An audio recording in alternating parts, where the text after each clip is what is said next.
pecado, ni entró en mi boca carne ni vino, ni me ungí con ungüento, hasta que se cumplieron las 3 semanas.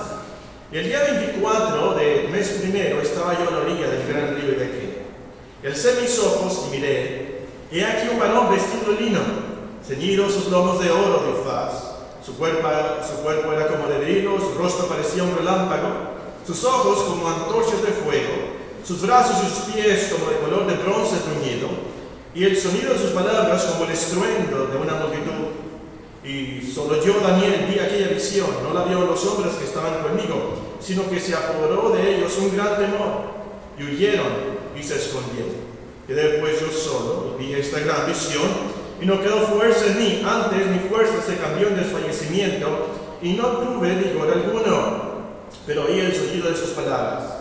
Y al oír el sonido de sus palabras caí sobre mi rostro en un profundo sueño, con mi rostro en tierra. He aquí una mano me tocó e hizo que me pusiese sobre mis rodillas y sobre las palmas de mis manos. Y me dijo: Daniel, varón muy amado, está atento a las palabras que te hablaré y ponte en pie, porque a ti he sido enviado ahora. Mientras hablaba esto conmigo, me puse en pie temblando. Entonces me dijo: Daniel, no temas, porque desde el primer día que dispusiste tu corazón a entender y a humillarte en la presencia de tu Dios, fueron oídas sus palabras, y a causa de tus palabras yo he venido. Mas el príncipe del reino de Persia se me puso durante 21 días, pero aquí Miguel, uno de los principales príncipes, vino para ayudarme, y quedé allí con los reyes de Persia. He venido para hacer saber lo que ha de venir a tu pueblo en los posteriores días, porque la visión es para esos días. Mientras me decía estas palabras, estaba yo con los ojos puestos en tierra y enmudecido. Pero he aquí, uno con semejanza de hijo de hombre tocó mis labios. Entonces abrí mi boca y hablé y dije al que está delante de mí: Señor mío, con la visión me han sobrevenido dolores y no me queda fuerza. ¿Cómo pues podrá el siervo de mi Señor hablar con mi Señor? Porque al instante me faltó la fuerza y no me quedó aliento. Y aquel que tenía semejanza de hombre me tocó otra vez y me fortaleció. Y me dijo: muy amado, no temas, la paz sea contigo. Esfuérzate y aliéntate. Y mientras él me hablaba, recobré las fuerzas. Una frase digna de ser subrayada ahí, ¿verdad? Y mientras él me hablaba, recobré las fuerzas. Dije: hable mi Señor, porque me has fortalecido. Él me dijo: ¿sabes por qué vino a ti? Pues ahora tengo que volver para pelear contra el príncipe de Persia, y al terminar con él, el príncipe de Grecia vendrá. Pero yo te declararé lo que está escrito en el libro de la verdad, y ninguno me ayuda contra ellos, sino Miguel, vuestro príncipe. Sigue en la lectura la palabra de Dios. Así pues, de día busquemos la dirección de Dios, que Él nos enseñe, que Él ayude, que se predique su palabra con poder. Padre Celestial, te damos gracias que podemos leer tu palabra. Ahora, Señor, danos luz, abre nuestros ojos, que veamos las maravillas de tu ley. Danos entendimiento, abre nuestros corazones.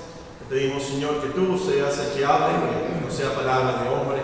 Ese ministro que ministre conforme a la palabra de Dios, conforme al poder que Dios da, para que en todo sea nuestro Señor Jesucristo glorificado. En su santo nombre te lo pedimos. Amén. Amén. Sentémonos, hermanos. Como título para este mensaje, les recomiendo: La voz de Cristo me alcanzó. O también puede ser: ¿por qué la voz de Cristo es como de trompeta?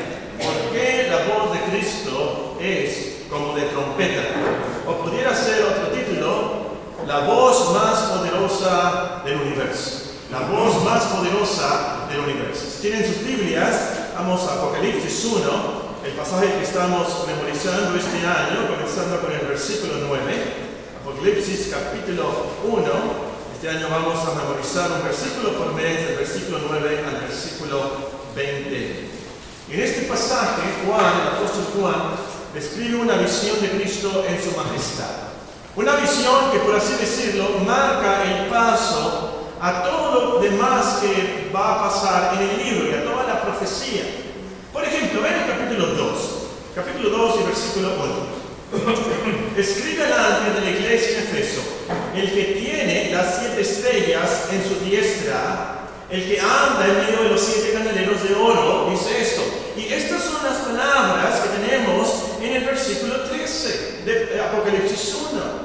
Y el versículo 8, otra vez, Apocalipsis 2:8. Y escribe el ángel de la iglesia en Esmirna, el primero y el postrero, el que estuvo muerto y vivió, dice esto. Y eso, de eso se trata nuestra profecía. Él es el alfa y el omega, el primero y el último, nos dice el versículo 11. Y así, váyanse a través de las cartas de las iglesias, a través de ese libro, se van a encontrar que en este pasaje de prefacio, por así decirlo, Apocalipsis, esta introducción al libro, habla de la visión de Cristo en toda su majestad, marcando el paso a lo que va a pasar y a lo que se va a decir a través de este libro. Es una visión muy importante. Pero lo más importante, por supuesto, esta es una visión de Cristo. Aquí tenemos la descripción de Cristo, esa revelación de Cristo en su poder celestial, en toda su majestad. Y es muy importante, como veíamos en esta mañana, que no veamos a Cristo como un simple hombre, un simple carpintero, un simple profeta, pero como el Hijo de Dios Todopoderoso. Pero vamos a ver más de esto más adelante. El versículo 9, ya lo estudiamos en enero, el apóstol se presenta a sí mismo y nos dice cuándo vio esta visión y por qué estaba ahí. Esta tarde terminaremos nuestro estudio del versículo 10, Apocalipsis 1:10. Aquí tenemos en este versículo, se nos dice que el apóstol estaba en el Espíritu en el día del Señor. Y esta mañana meditamos en ese hecho. Cuando estaba viendo la serie del Caribe un domingo, él no estaba lavando su ropa o jugando, él estaba en el Espíritu. Quiere decir esto que tuvo una visión espiritual, una revelación del Espíritu Santo. Y aunque nosotros no somos apóstoles, por supuesto, nosotros también debemos de esforzarnos por estar en el Espíritu en el día del Señor. Tener esa actitud de concentración, de devoción, que se logra especialmente, vimos en esta mañana, al orar en el Espíritu, como nos dice Judas 20, precisamente en una página anterior aquí, Apocalipsis 1. Y obedecer al Espíritu, estar llenos del Espíritu. También aprendimos que el día del Señor es una frase cristiana que desde el principio describe el día domingo. De hecho, la palabra domingo viene de la frase latina Dominica Dei. La Biblia en latín traduce esta frase aquí de Apocalipsis 1:10, día del Señor, Dominica Dei, día del Señor. De ahí viene nuestro término domingo para el día domingo. Y esto, por supuesto, nos lleva al cuarto mandamiento. Y enfatizamos que debemos de santificar este día, no tan solamente por el cuarto mandamiento, debemos de estar en el Espíritu, porque es el día del Señor. Tenemos 6 días para nosotros. Un día es del Señor. Él lo requiere, Él lo merece como nuestro Creador, como nuestro Salvador. Y qué tercos somos nosotros, ¿verdad? Qué necios. Él nos da este día para nuestro descanso. Él nos da este día para descansar nuestro cuerpo, nuestra mente, nuestra alma. No nos manda esclavizados a un campo de concentración. Él nos manda que descansemos, que aprendamos de Él, que le adoramos, que sepamos cómo vivir hasta la eternidad, a ese domingo de la eternidad. Para eso tenemos este día. Debemos entonces de santificar. Lo que vimos en esta mañana, aquí nos quedamos. Tan solamente nos queda la última frase del versículo, Apocalipsis 1:10, la última frase del versículo dice: y oí detrás de mí una gran voz como de trompeta. Y oí detrás de mí una gran voz como de trompeta. Y aquí comienza la dramática visión que tuvo el apóstol Juan. La frase comienza con las palabras y oí. La Y, por supuesto, suma todo lo que nos ha dicho antes, que Juan es un hermano, partícipe de la tribulación y el reino, la paciencia de nuestro Señor Jesucristo. Suma que él estaba en el Espíritu en el día del Señor. Y dice, con esa I nos dice, después de todo esto, sumándolo todo esto, y esto es lo que pasó. Y oí detrás de mí una gran voz como de trompeta. Ahora, de esto podemos concluir varias cosas, pero quiero subrayar nada más 2 esta tarde. La primera es que solo los cristianos, solo los hermanos oyen la voz de Cristo. Fue Juan como hermano, como cristiano, que escuchó la voz de Cristo. Solo los cristianos pueden escuchar la voz de Cristo.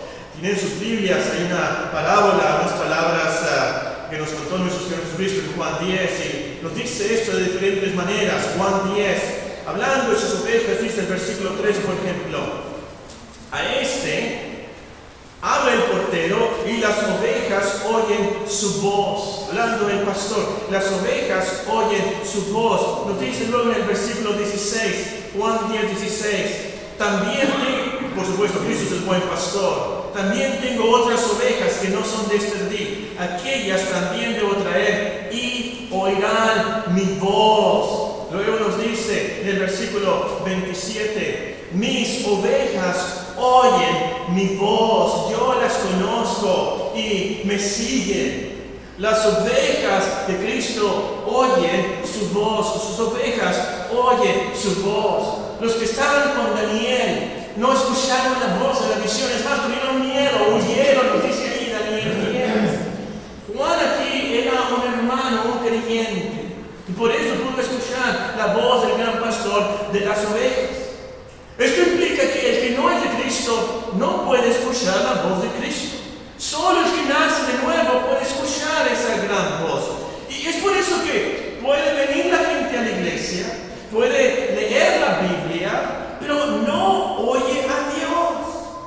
Sí escucha las palabras, sabe español, sabe la gramática, sabe el lenguaje, escucha la lectura, pero realmente no puede oír a Dios. ¿Por qué? Espiritualmente están sordos, no pueden entender. Si quieren una cita para esto, apuntan ahí, después de 1 Corintios, capítulo 2 y versículo 14.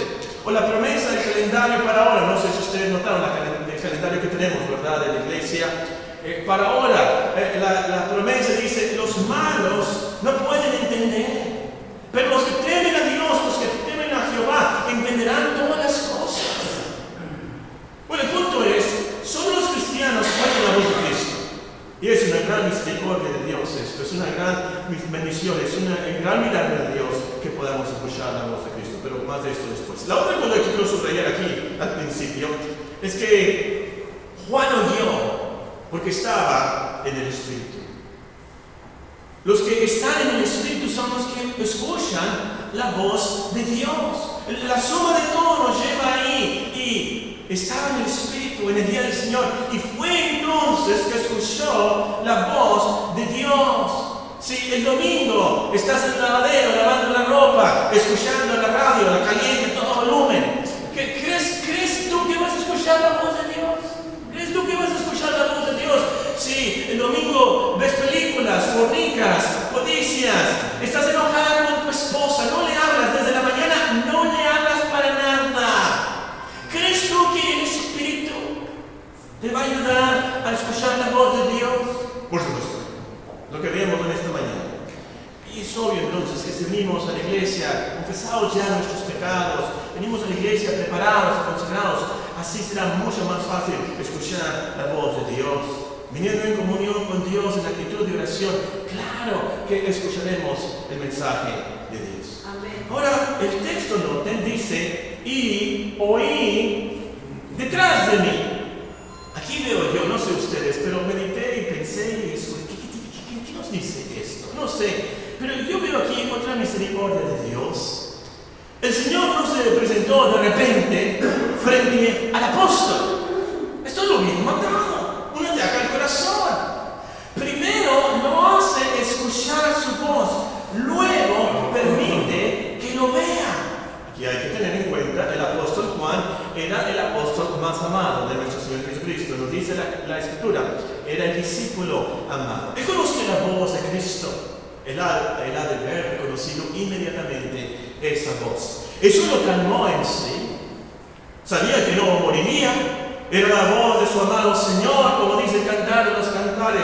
La voz de mi amado, he aquí, Él viene saltando sobre los montes, brincando sobre los collados.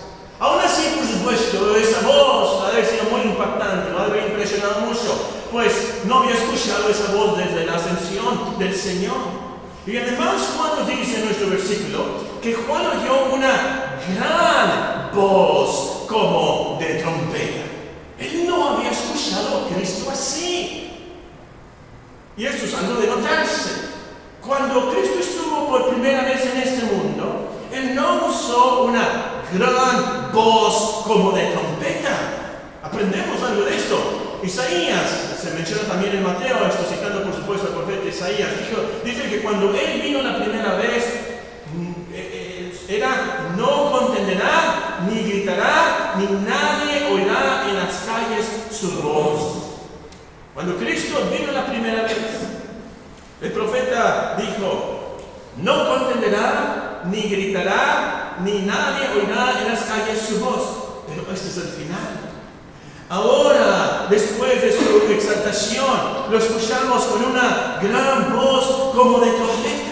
El tiempo de su humillación ha terminado. Ahora se le ha dado todo poder, toda autoridad. Ahora es tiempo de mandar. Ahora es tiempo de castigar. Ahora es tiempo de reinar. Ahora alza la voz para enjuiciar y condenar a los malos. Ahora es tiempo de gritar y dar órdenes a su ejército. Que salgan los caballos de Apocalipsis. Que se abran los sellos de Apocalipsis. Que se ate a Satanás. Que caiga Babilonia. Es hora de cegar la tierra. Es hora de la ira del Cordero. Es hora de alzar su voz como de trompeta. Ahora, ¿por qué era una gran voz como de trompeta? ¿Por qué ese instrumento? ¿Por qué esa descripción? Bueno, pudiéramos decir que porque era un instrumento con el sonido más fuerte de ese tiempo. Podríamos decir eso, y es cierto, y eso es lo que se enfatiza en estos pasajes. En el versículo 15, la descripción es de una voz como de muchedumbre, como un estruendo de muchas aguas. Y obviamente lo más importante no es el volumen de la voz, lo más importante es qué dijo nuestro Señor con esa voz. Pero aún así, creo que podemos aprender algo de esta descripción. Al estudiar Apocalipsis, especialmente Apocalipsis, tomen en cuenta que las visiones y lo que se nos dice en Apocalipsis tiene su simbolismo, tiene sus antecedentes en el Antiguo Testamento. Tomen siempre eso en cuenta cuando lean Apocalipsis. Porque no soy dogmático en cuanto a lo que vamos a ver, pero sí quiero sugerirles aquí algunas razones por las cuales dice que la voz era como de trompeta. En primer lugar, podemos pensar los judíos y los cristianos que conocían el Antiguo Testamento en ese tiempo. La voz de trompeta inmediatamente le recordaba la poderosa voz de Dios en Sinaí. Vean conmigo el segundo libro de la Biblia, Éxodo 20. Éxodo 20. En Éxodo 20 están los 10 mandamientos. Vamos a leer de Éxodo 19. El contexto son los 10 mandamientos, Sinaí, Dios dando su ley. Ahora, vean lo que pasa en Éxodo 19. Vamos a leer comenzando en el versículo 16.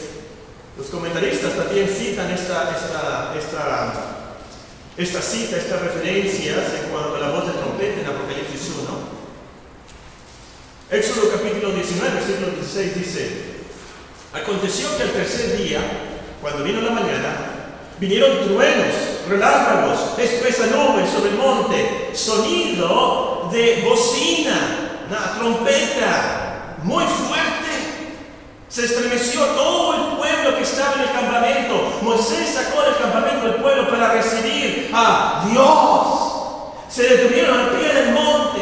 Todo el monte Sinaí humeaba porque Jehová había descendido sobre él en el fuego. El humo subía como el humo de un horno y todo el monte se estremecía en gran manera. El sonido de la bocina iba aumentando en extremo. Moisés hablaba y Dios le respondía con voz tronante.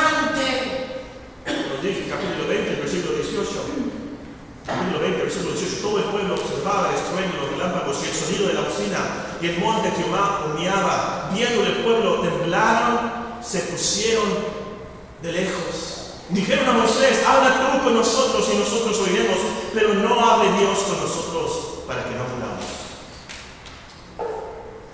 Ustedes pueden notar ahí también Hebreos capítulo 12, versículo 18 y 19, que relata lo mismo y está eso en el Nuevo Testamento. Entonces, la voz de trompeta del Señor Jesucristo nos recuerda que el Señor es el mismo Jehová, todopoderoso, santísimo del Sinaí. Cristo es el mismo Dios omnipotente, santísimo del Antiguo Testamento. Cristo no es un hombre cualquiera, Él es